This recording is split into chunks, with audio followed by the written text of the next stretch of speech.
Assalamualaikum warahmatullahi wabarakatuh. Assalamualaikum warahmatullahi wabarakatuh.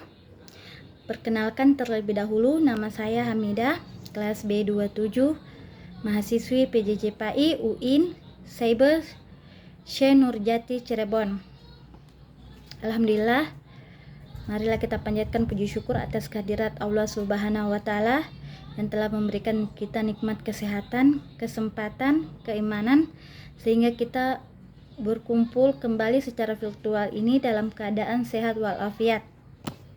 Salawat serta salam semoga tetap tercurahkan kepada baginda Allah Muhammad SAW. Semoga dengan selalu bersalawat kepada beliau kita mendapatkan syafaatnya. Baiklah, untuk mengefektifkan waktu yang ada, saya akan mempresentasikan materi saya yang berjudul Pokok-pokok Kelembagaan Tarbiyah Islamiyah. Menurut Husairin, tahun 1992, pengembangan lembaga-lembaga pendidikan Islam itu merupakan pikiran hal setempat yang dicetuskan oleh kebutuhan-kebutuhan suatu masyarakat Islam dan perkembangannya yang digerakkan oleh jiwa Islam dan berpedoman kepada ajaran-ajarannya dan tujuan-tujuannya. Nah, di sini menurut Husairin ini bahwa dalam pengembangan lembaga-lembaga pendidikan itu harus berdasarkan pikiran yang mencetuskan tentang kebutuhan-kebutuhan masyarakat Islam itu apa. Nah, kebutuhan masyarakat Islam yaitu adalah untuk mendapatkan ilmu, mencari ilmu, bukan hanya sekedar ilmu, tetapi juga di dalamnya adalah akhlak sesuai dengan ajaran dan tujuan-tujuan. Terutama kita kembali ke tujuan dari tarbiyah Islamiyah itu sendiri, yang mana tujuan itu adalah untuk membentuk akhlak mulia pada diri manusia. Nah, di sini dalam suatu lembaga yang merupakan wadah tempat untuk manusia menuntut ilmu, mendapatkan ilmu, maka bukan hanya sekedar mengajarkan tentang ilmu dunia, akan tetapi juga akhirat. Jangan hanya berfokus kepada dunia, ilmu yang ada di dunia ini, tetapi lebih kepada bahwa orang yang berilmu itu harus dibarengi dengan akhlak yang mulia. Percuma orang yang berilmu tetapi akhlaknya itu buruk, maka harus selaras antara ilmu dan akhlak, seperti itu. Terus selanjutnya jenis-jenis lembaga pendidikan Islam, diantaranya itu ada Al-Kutab, Duarul Hikmah dan Duarul Ilmi, Madrasah, Al-Qawanik, Az-Zawaya dan Ar-Rabat, Al-Bimaristan, Al-Laqatu, Dars Al-Istima, Al-Ilmiyah, Duarul Kutub dan Al-Maristan. Nah, sepenjelasan yang ada, yang pertama saya membahas tentang Al-Kutab.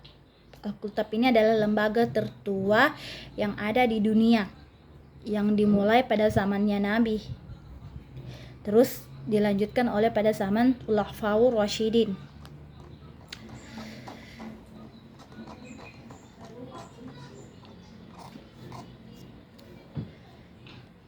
Al-Kutab itu memegang peranan penting dalam kehidupan Islam karena mengajarkan Al-Quran bagi anak-anak dianggap satu hal yang sangat perlu, sehingga kebanyakan para ulama berpendapat mengajarkan Al-Quran bagi anak-anak semacam fardu kifayah. Di samping itu, Nabi sendiri menyatakan bahwa belajar itu sangat perlu, sehingga beliau mewajibkan tiap-tiap tawanan orang Islam sebagai ganti tebusan perang. Nah, Profesor Kuda Bas mengatakan bahwa pendidikan dasar atau pendidikan di Al-Kutab berkembang secara biasa tanpa campur tangan pemerintah.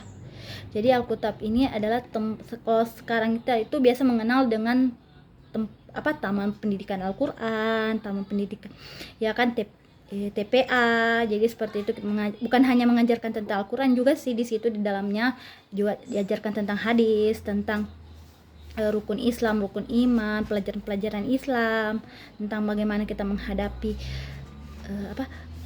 dunia ini dengan akhlak yang baik, seperti itu. Terus selanjutnya ada Duarul Hikmah. Duarul Hikmah atau yang biasa dikenal juga Duarul Hikmah. Nah, Duarul Hikmah ini muncul pada waktu bercampurnya bermacam-macam bangsa dan peradaban pada masa Abbasiyah dan pada masa bangkitnya gerakan intelek yang hebat yang telah mendorong orang-orang Islam pada waktu itu untuk memperoleh ilmu-ilmu pengetahuan zaman kuno.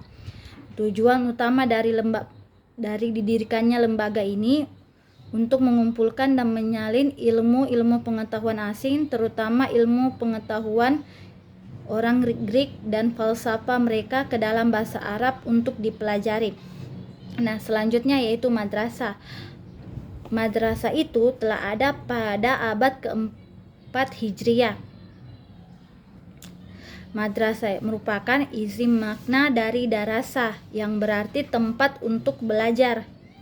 Istilah madrasah ini telah menyatu dengan istilah sekolah atau perguruan, terutama perguruan Islam. Nah, sekarang madrasah itu banyak tersebar di seluruh Indonesia, bukan hanya di Indonesia tetapi di berbagai tempat di luar negeri juga sudah ada madrasah. Nah, akan tetapi menurut Karel A. Steenbrink, istilah madrasah ini dan sekolah dibedakan karena keduanya mempunyai ciri yang berbeda. Namun demikian, pada bahasa kali ini cenderung menyamakan arti madrasah dan sekolah. Tapi pada umumnya ya, madrasah dan sekolah itu berbeda karena kalau di sekolah umum itu mengajarkan ilmu, tetapi juga di situ ada mengajarkan agama. Nah, kalau madrasah dia lebih spesifik lagi mengajarkan agama Islamnya. Jadi seperti itu. Terus ada juga Duarul Hikmah. Ada